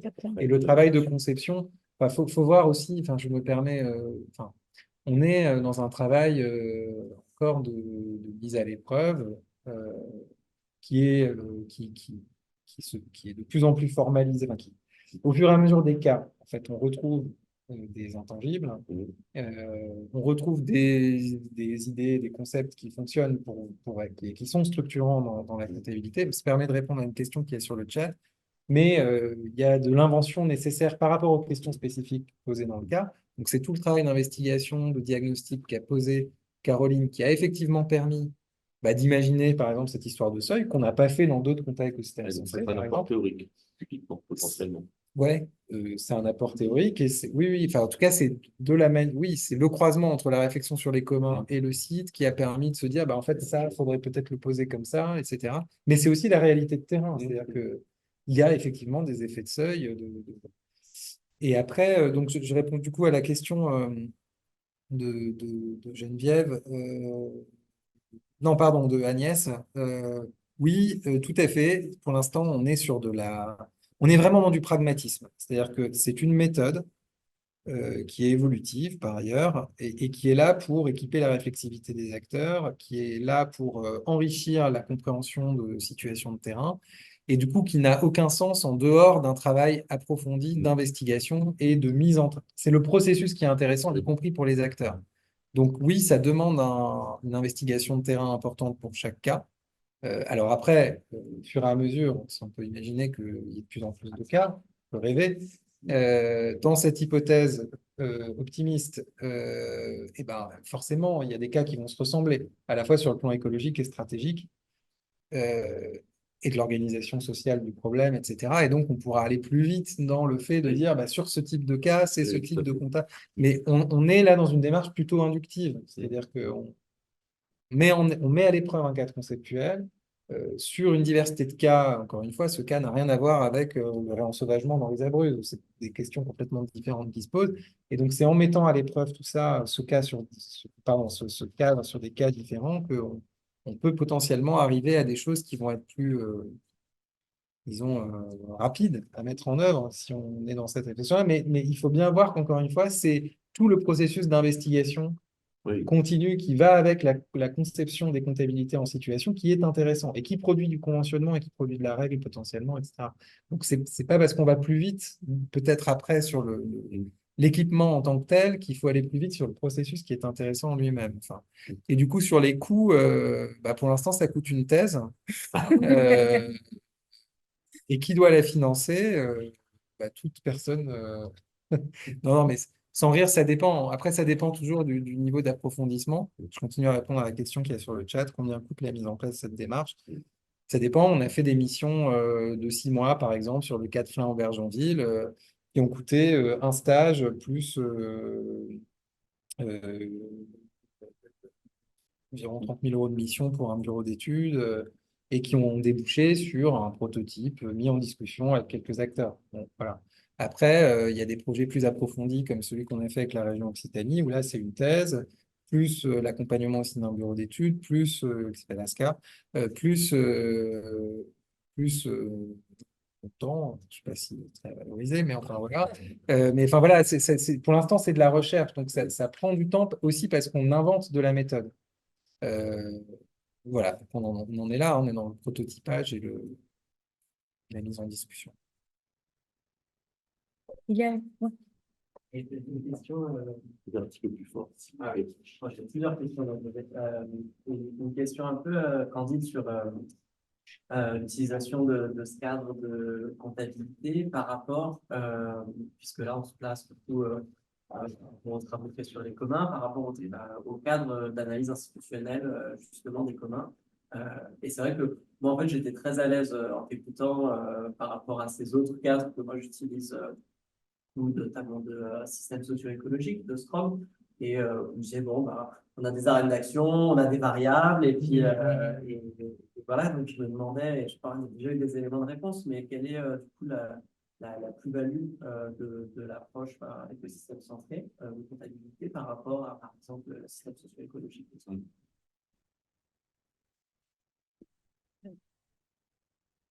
Je ne pense pas qu'on parle exactement de la même chose. Donc, l'approche par le système socio-écologique, elle va essayer de représenter comment les relations entre les acteurs, la ressource, les systèmes de gouvernance, etc., ils vont produire cette situation de gestion d'un commun.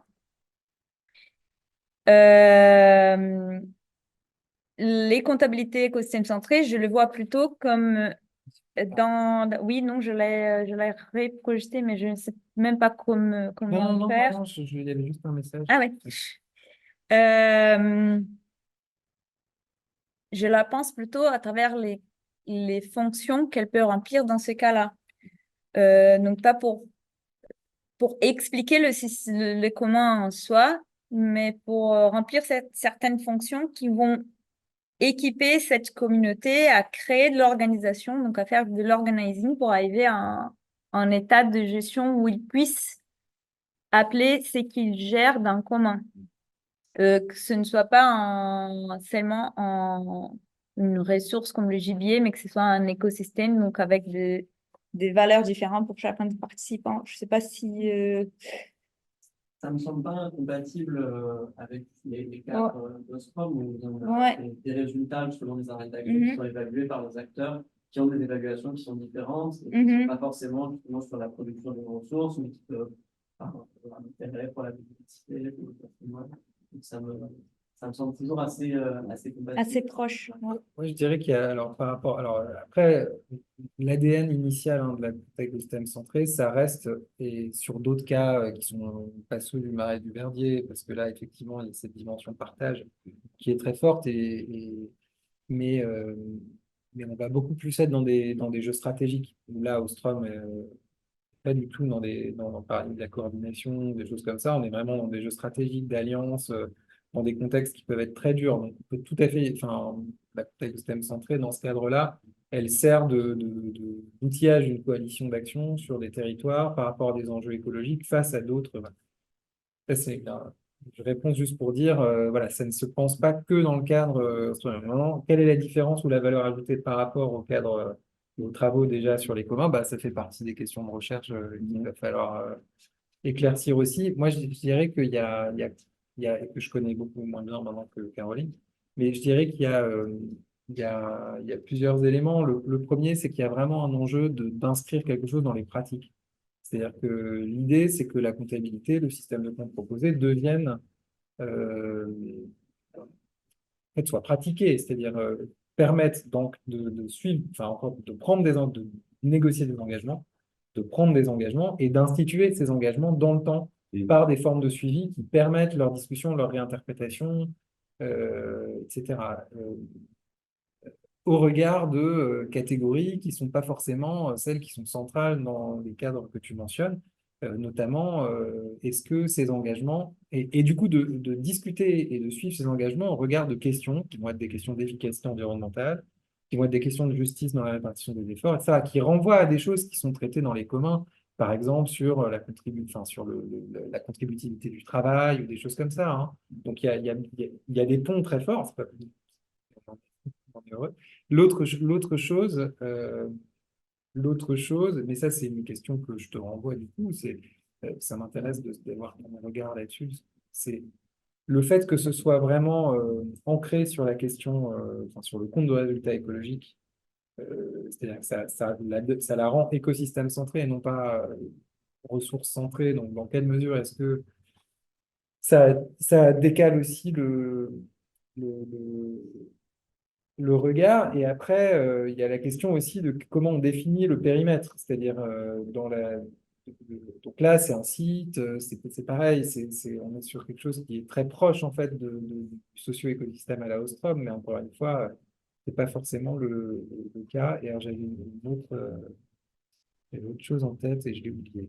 Euh, oui, et après, pardon, le dernier point qui est peut-être le plus important, c'est de dire, bah, attends, enfin, il y a déjà probablement autour de communs institués des formes de comptabilité qu'on pourrait appeler écosystème centré qui fonctionnent, et c'est très bien. L'idée, c'est pas de dire, enfin, euh, au départ, l'idée, c'est de dire, une compta écosystème centré, elle est là quand en fait des acteurs qui partagent une préoccupation écologique commune euh, se rendre des comptes de manière systématique, de telle sorte à organiser et stabiliser la gestion de cette préoccupation. Donc, quand on prend par exemple la gestion des, je sais pas moi, des pêcheries de morue dans la mer du Nord avec les systèmes de quotas, etc., ça, on est très proche d'une compte écosystème centré. Il y a effectivement une ressource ou une population de poissons avec des règles qui ont été établies, des systèmes de quotas, des gens qui se rendent des comptes, des satellites qui mesurent tout ça, etc. On est conceptuellement, on est proche du contexte écosystème centré. L'idée, c'est de se dire, pour les cas, et ça renvoie à ce que disait Caroline sur le côté génératif et instituant, c'est-à-dire, euh, la question, c'est comment on y arrive. Et comment est-ce qu'on peut y arriver plus vite avec un cadre comptable qui identifie dès le départ les bonnes catégories pour négocier les bons trucs c'est pareil, Vitel, on est arrivé à quelque chose qui on retrouve les catégories essentielles qu'on a présentées ici. Les bougies poreuses, elles permettent de mesurer les pressions et les contributions. Il y a des formes de résultats autour de la qualité de la nappe. Il y a Agrivert qui a mis en place tout un tas de mesures, enfin aussi comment dire, d'animation, de gouvernance, de données, etc., dont on a pu suivre les coûts qui ont dû être financés, etc. Enfin, je veux dire, on retrouve tous ces éléments-là. L'idée, c'est de dire, si on identifie le cadre de départ, le cadre d'assemblage pertinent dès le départ, sur les cas où il va falloir créer ces formes de gestion, on peut aller plus vite. Parce qu'on a les bons outillages de réflexivité et d'assemblage dès le départ. C'est aussi une des hypothèses de travail. J'ai répondu un peu dans tous les sens, mais voilà. Ben, je voudrais juste ajouter un petit élément là. Donc, donc on a la frise là de temps que j'ai montré. Donc, pendant les premiers 18 ans où ça a bien fonctionné, on voit que toutes les catégories d'informations, elles y sont de quelque façon et elles sont utilisées, toutes les catégories qu'on peut voir dans le cadre comptable écosystème centré, ces informations, elles sont discutées, elles sont utilisées dans la gestion pour équiper la gestion. Mais et après, on voit qu'il y a ça. Enfin, quand l'organisation se dégrade, il y a une dégradation. Enfin, il y a moins l'information, elle est moins utilisée pour baser ces discussions. Donc, on pourrait se dire, donc, on voit qu'il y a quand même on voit que ça arrive en même temps. Et est-ce que si on avait ces cadres avant pour analyser quel est le potentiel, enfin, qu'est-ce qu'on va perdre si on arrête de discuter sur cette base? Donc, ça pourrait être différent. C'est ce que je me dis. Enfin, ça peut être analytique, ça peut être aussi comme base de proposition. En fait, ça permet d'insister sur un point, sur l'esprit de tout ça. C'est pour ça que j'ai dit tout à l'heure qu'on était vraiment au pragmatisme. C'est-à-dire que il ne s'agit pas d'arriver avec des nouvelles boîtes et des nouvelles flèches pour dire bah, voilà ce qu'il faut faire. Voilà. Il s'agit de dire bon, bah, ça, c'est une grille d'analyse d'un terrain déjà, c'est une grille d'investigation d'une problématique et on va déjà regarder comment les acteurs s'organisent déjà et font déjà des formes de comptabilité autour de cette organisation. Sauf que l'hypothèse, c'est de dire ça va mieux en le disant. Donc, une fois qu'on a fait ce travail, c'est de dire bon, bah, est-ce que si maintenant on se met dans l'exercice d'expliciter cet organizing et cet quantizing, si on pourrait le dire comme ça, en travaillant à partir d'un cadre dont on pense qu'il permet en fait de mettre en lien certaines catégories fondamentales, est-ce que ça permet de mieux le faire ou de le refaire si ça a été défait dans le cas de Caroline voilà, c'est plutôt ça l'hypothèse de travail. Donc il y a voilà. Bon, c'était juste pour préciser. Et alors il y avait une autre question sur Ouais, voilà. de Geneviève. Est-ce qu'on ne peut pas craindre que dans des cas un peu complexes, ils ne deviennent trop nombreux? Si, on peut tout à fait craindre ça. C'est l'effet machine à gaz. Euh, oui, alors bon, mais ça, c'est une question aussi tout à fait classique en gestion entre complexité et simplicité. Donc, En fait, comme toute forme de comptabilité analytique, si on cherche à tout compter, on perd de vue la raison pour laquelle cette comptabilité existe comment dire, le côté ciselé de l'analyse qu'elle permet d'avoir sur des enjeux précis, etc. Donc, et inversement, si on compte, enfin, si on rentre pas dans une certaine forme de granularité qui est pertinente par rapport à les situations à traiter, en fait, si on, par exemple, on a des outils d'empreinte macro, des choses comme ça sert à rien pour gérer le verdier. Donc, effectivement, il y a tout un travail de trouver le bon niveau, en fait. Euh, Quels sont les points de passage obligés, en fait, hein, les indicateurs clés qui vont permettre de discuter des éléments fondamentaux pour interpréter la situation et la discuter collectivement. Donc, effectivement, il y a un risque, il y a une tentation. En plus, on peut rajouter autant de lignes qu'on veut, autant de colonnes qu'on veut. Donc, il y a une tentation voilà, mais donc, à laquelle il faut résister pour garder le côté analytique, en fait, hein, de la comptabilité. Donc, l'enjeu, c'est moins d'essayer de tout assembler que d'essayer de choisir ce qui est vraiment fondamental et la manière de le catégoriser aussi pour que ce soit interprétable de manière intéressante par rapport à la situation de gestion, de négociation à laquelle les acteurs font face. Et c'est aussi à ça qu'a servi l'exercice de randonnée dans les comptes. Les participants, on leur a demandé de voir comment ils arrivaient à répondre à des questions, comment ils arrivaient à enrichir leur interprétation de la situation par rapport à la mise en lien des comptes. Et s'ils n'y arrivent pas, bon, bah, c'est que ça ne sert à rien, on fera autre chose. Mais donc c'est ça l'enjeu. Et l'autre question, est-ce qu'on peut tirer de ces études des indicateurs de bien-être de l'écosystème? Alors déjà, on peut s'appuyer sur des indicateurs existants de bien-être de l'écosystème pour les construire, et on pourrait imaginer en tirer d'autres. Et ça renvoie à la question de la montée en échelle, et donc de la possible typologisation en fait hein, des cas. C'est-à-dire que oui, tirer des indicateurs de bien-être de l'écosystème, tout à fait, mais en comparant des cas comparables. Donc ça, c'est une suite de la recherche hein, qu'il va falloir faire, mais euh, pour voir si on peut effectivement arriver à faire des bilans un peu plus en échelle à partir de ces comptabilités qui sont construites bottom-up. Et donc, ça renvoie à toute la question de l'articulation avec les comptes institutionnels, les comptes nationaux, les comptes publics, etc., qui est une autre partie du travail. Et par rapport à des préoccupations qui peuvent être différentes. Alors, il y a une question pour toi, Karen. Pas encore. Ça sera bientôt. Non, pas encore, oui, c'est la bonne réponse. La question, c'est est-ce qu'il y a déjà un texte écrit? Non, là, c'est des travaux. Ouais, c'est des travaux en cours, mais je vais bien euh, faire quelque chose de concret au plus tôt.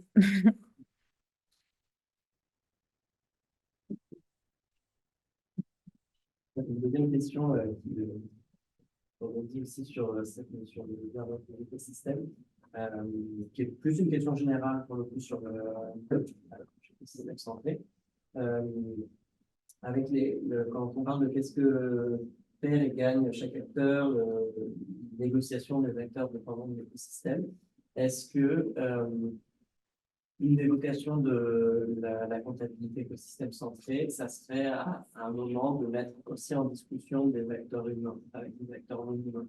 Est-ce que ça peut être un langage pour justement mettre en négociation des non humains, mettre en discussion avec les humains et les considérer comme des acteurs partie prenante dans un système? Je prends celle-là. Si tu veux. Oui, alors j'ai pas du tout développé ce point et parce que ce serait trop long, mais il y a deux, en tout cas au départ, il y a deux filiations théoriques d'inspiration de ce travail. Il y a, il y a- il y a les travaux en analyse stratégique de la gestion environnementale de Laurent Merne et Lassor, et il y a, je l'ai dit, politique de la nature. Donc il y a vraiment, vous aurez compris, s'il s'agit de mener des enquêtes autour des préoccupations écologiques et d'avoir une comptabilité qui opérationnalise ces enquêtes. Euh, dans le sens hein, de la tour en donne, mais en réinjectant de l'asymétrie. C'est pour ça que l'analyse stratégique est importante.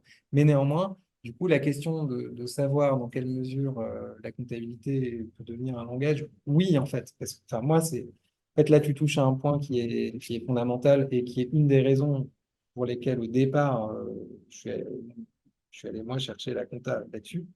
C'est que la compta, elle permet en même temps de traiter de valeurs et de faits. Elle permet en même temps de traiter de relations et euh, enfin, de valeurs, etc. Donc en fait, elle- comment dire, elle est sur elle ne reproduit pas forcément les coupures, en tout cas celle qu'on propose, elle ne reproduit pas forcément les coupures entre enfin, les cultures modernes, culture, objets, sujets, etc. Parce que effectivement, on peut très bien, en compte de pression, avoir des effets du réchauffement climatique ou avoir des espèces exotiques envahissantes qui vont en fait affecter le compte de résultat et dont on peut. Donc effectivement, on va en fait questionner des relations et questionner des phénomènes et des valeurs dans le même système. Et c'est bien ça qui me semble-t-il, est intéressant par rapport aux questions posées par la tour et autres, et qui leur donne un équipement concret, quoi. Mais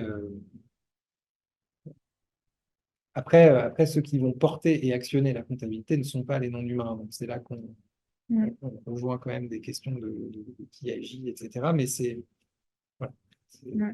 c'est un système de représentation aussi et de visibilisation aussi. Ouais. Les non-humains, ils y sont déjà comme actants dans les comptes. Enfin, non, Ouais. L'eau, par exemple, dans le système, là, est un élément de forçage et voilà, enfin, la manière dont l'eau va agir ou réagir, etc., à différents choix qui vont être faits, etc. On n'est pas que dans des formes de contrôle. C'est-à-dire qu'en fait, il y a un enjeu aussi, c'est un autre point par rapport à ça, c'est qu'il y a encore une fois, on n'est pas dans un enjeu, on n'est pas dans une modélisation qui va chercher à prévoir, voilà, à avoir une cartographie de l'ensemble des causes et des effets. Euh, on n'est pas dans ce paradigme-là, on est dans le paradigme, encore une fois, comptable, organisationnel, pragmatique. En fait, on va poser des hypothèses sur ce qui est en lien, sur la manière dont c'est en lien, et au fur et à mesure qu'on avance dans la gestion des choses, on va regarder si ces hypothèses se vérifient ou non, si les liens qu'on avait envisagés sont les bons ou pas, si le fait d'avoir changé ça crée des résultats ici, mais sans chercher à. Donc il y a aussi une gestion de l'incertitude et donc il y a une marge laissée aux non-humains aussi pour nous dire comment ils réagissent à tout ça dans des systèmes qui sont incertains en fait et dans des futurs qui sont incertains. Et c'est se donner la capacité d'interpréter le passé pour mieux comprendre les choix qu'il faut faire dans ces contextes où il y a des choses qui sont maîtrisables, des choses qui sont maîtrisables et d'autres qui ne le sont pas. Et la comptabilité, typiquement sur le cas du Verdier, c'est très parlant. C'est-à-dire qu'il y a des choses qui sont maîtrisables. On sait combien d'eau rentre dans le pesquier, etc. On sait que ça fait pousser des plantes ici, ici, et des choses qui ne sont pas maîtrisables. Et tout ça, en fait, on le suit et on peut l'interpréter. Bon, je ne sais pas si. bon, c'est ça.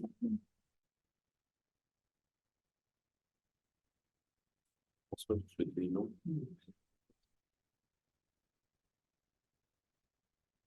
Il y a encore une question. Le choix des indicateurs dans les comptes est-il aussi négocié? Certains acteurs pourraient avoir intérêt à ne pas dévoiler leurs impacts à travers certains indicateurs écologiques. Donc, je vais commencer, après Clément, il complète.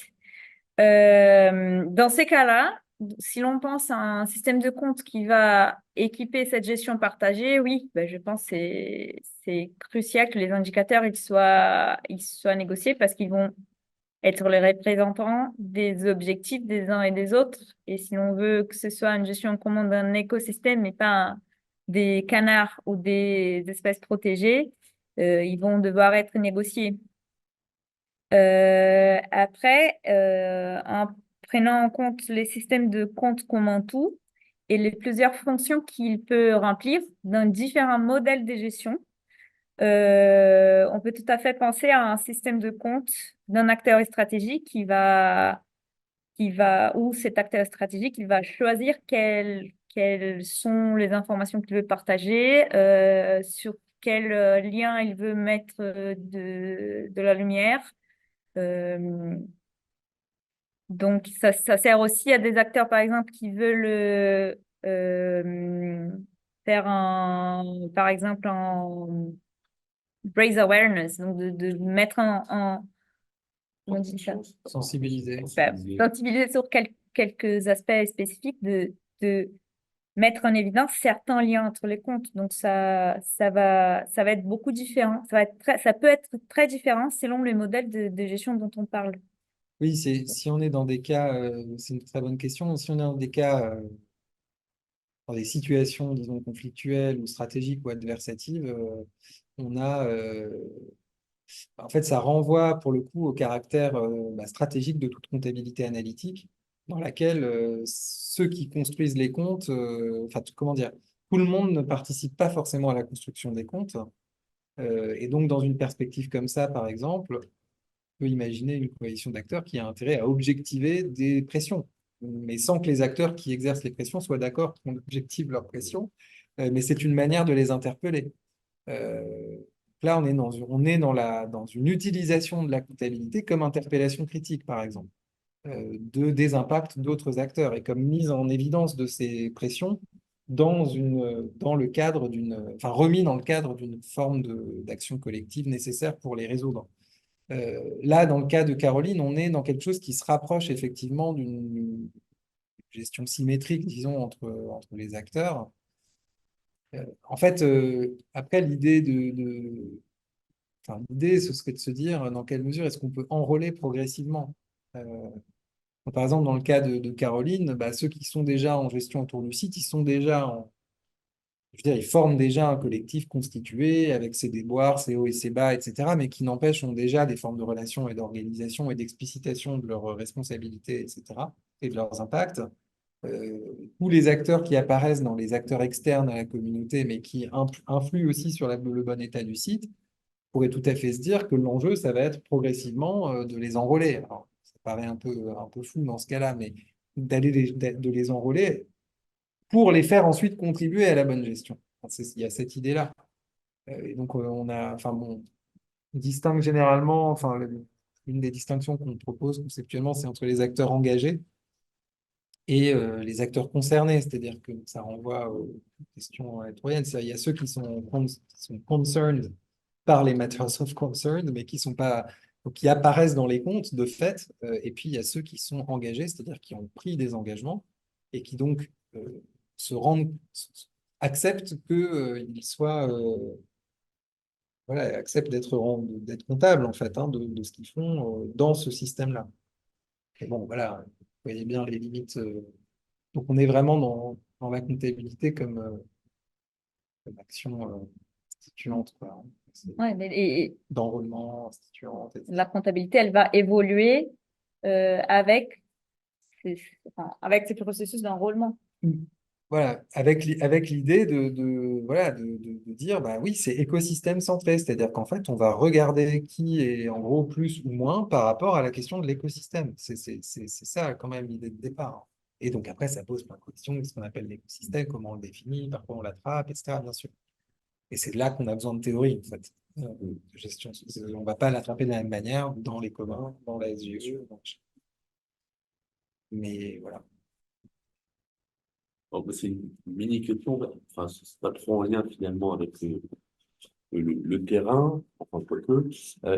Tu as parlé de recherche-intervention, c'est pas plutôt de recherche-action, enfin, je me suis dit, ça, c'est pas central ici dans nos échanges, mais Ouais, je pense qu'il y a un enjeu de traduction de l'anglais. Peut-être je me suis trompée. est-ce que je pose la question, c'est pas de recherche-action ici par rapport à Bah, ce qui recherche. est produit, notamment en termes de Alors, quelle différence comptabilité. tu fais toi? Parce que si je me réfère aux travaux de David là-dessus, Ouais. la distinction, ça va être, si je me souviens, si j'ai bonne mémoire, Mm. voilà, si j'ai bonne mémoire, que la recherche-intervention, il faut qu'il y ait la formulation d'un besoin par l'acteur auprès de qui on intervient, et il y a une rencontre entre la formulation de ce besoin et une proposition de recherche qui va venir traiter ce besoin.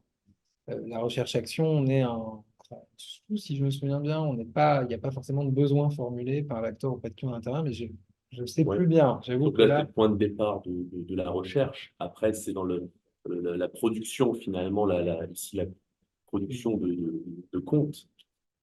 ici, tel que ça apparaît, tel que ce que nous a présenté Caroline. Enfin, je cherche pas Non, mais parce que c'est non, mais c'est là-dessus. intéressant comme question, parce que Je- du coup, Je me suis interrogé quand même. Et c'est vrai que je pense au papier d'Albert David, parle de la question effectivement de qu'est-ce qui initie la recherche-intervention. Et d'ailleurs, est-ce qu'il y a eu un contrat qui a été établi? Enfin, c'est toujours les premières questions qu'on pose en recherche-intervention. Mais dans les livrables, finalement, dans ce qui est restitué, enfin moi, spontanément, si on peut le vérifier, mais spontanément, je voyais plutôt de recherche-action. Ok. Bah ouais, Mais, ce sera un élément à mais préciser. peut-être à Après, sur contrôler, l'historique par rapport à la Tour du Valas, ça s'inscrit aussi dans un historique de recherche, hein. Il y avait la thèse de Fanny Guillet en 2010 qui a, en fait, qui a été un des éléments, un des terrains de développement de l'analyse stratégique de la gestion environnementale, en prenant la Tour du Valas comme exemple. Il y a eu d'autres travaux derrière avec la Tour du Valas dans cette veine-là.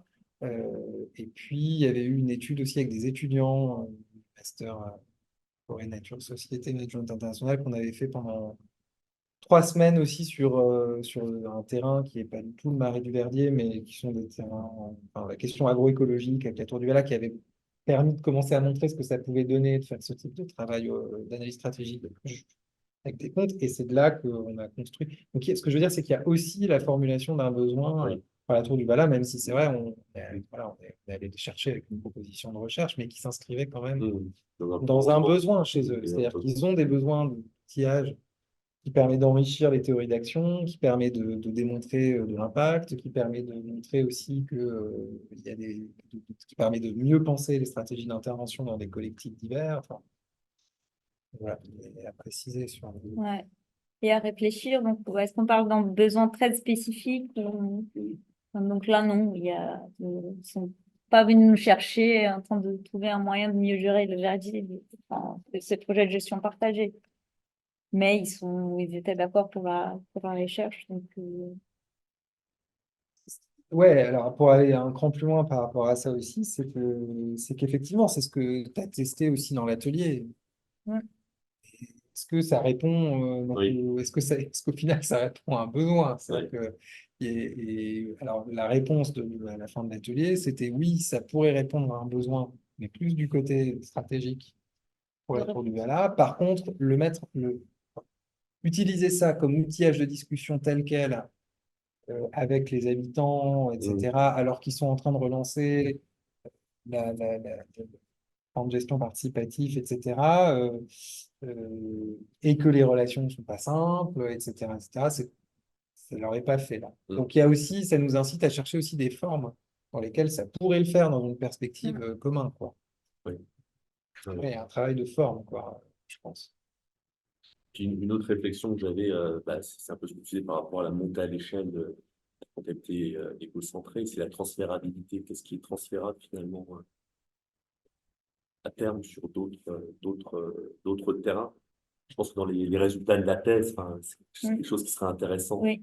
d'évaluer la transférabilité du processus, éventuellement d'éléments qu'on retrouve par rapport à la littérature qui avait déjà été mobilisée, enfin, identifiée par le passé. Je pense que ça, ce sera aussi un des gros apports de la thèse dans les résultats, c'est ce qui est transférable sur d'autres terrains d'action. Et aussi en perspective, parce que là, on commence à voir beaucoup de cas différents et d'autres thésards. Donc, de voir aussi entre les thèses et entre les expériences, puisqu'on Ouais, peut dire. d'ailleurs, des beaux articles, des approches comparatives, conjointes, tout à fait. Des situations différentes. Ouais. Il y a encore beaucoup de travail. Ah, mais c'est pas, vous êtes sur un sujet vraiment passionnant, hein. L'exposé était passionnant d'une part, et les prolongements le sont aussi. Ah, est-ce que cette question-là, Caroline? Ouais, je pense qu'on a tout. Ouais, On a Ouais, tous ouais, répondu. c'est sur, Il est presque 16 Oui. heures. Est-ce qu'on va conclure? Alors, écoutez, merci en tout cas à Caroline et Clément pour, je le redis, l'exposé passionnant qu'on vient d'écouter. La séance a été enregistrée, donc elle fera l'objet d'un partage ensuite de la capture vidéo. Et si Clément et Caroline nous autorisent également les diapositives, si c'est possible, discutera à voir. vous nous redirez. On a une prochaine séance, donc la séance numéro 3, qui aura lieu le 29 mai, avec donc Mathieu Brun, qui est le directeur scientifique de la Fondation FARM, qui est la Fondation pour l'agriculture et la ruralité dans le monde. Mathieu est associé au laboratoire, je cherche le nom du laboratoire, à Sciences Po Bordeaux, et il nous parlera donc de transition dans les pays du Sud, en matière notamment de sécurité alimentaire. Encore un autre sujet. Et on publiera également l'ensemble des 8 séances qui sont maintenant décidées, donc 8 séances jusqu'à la dernière qui aura lieu le 10 décembre, si mes souvenirs sont bons. Eh bien, écoutez, donc je remercie aux personnes qui étaient connectées à distance. Et puis, bah, écoutez, je vous souhaite une excellente fin de journée. Merci à tous. Merci.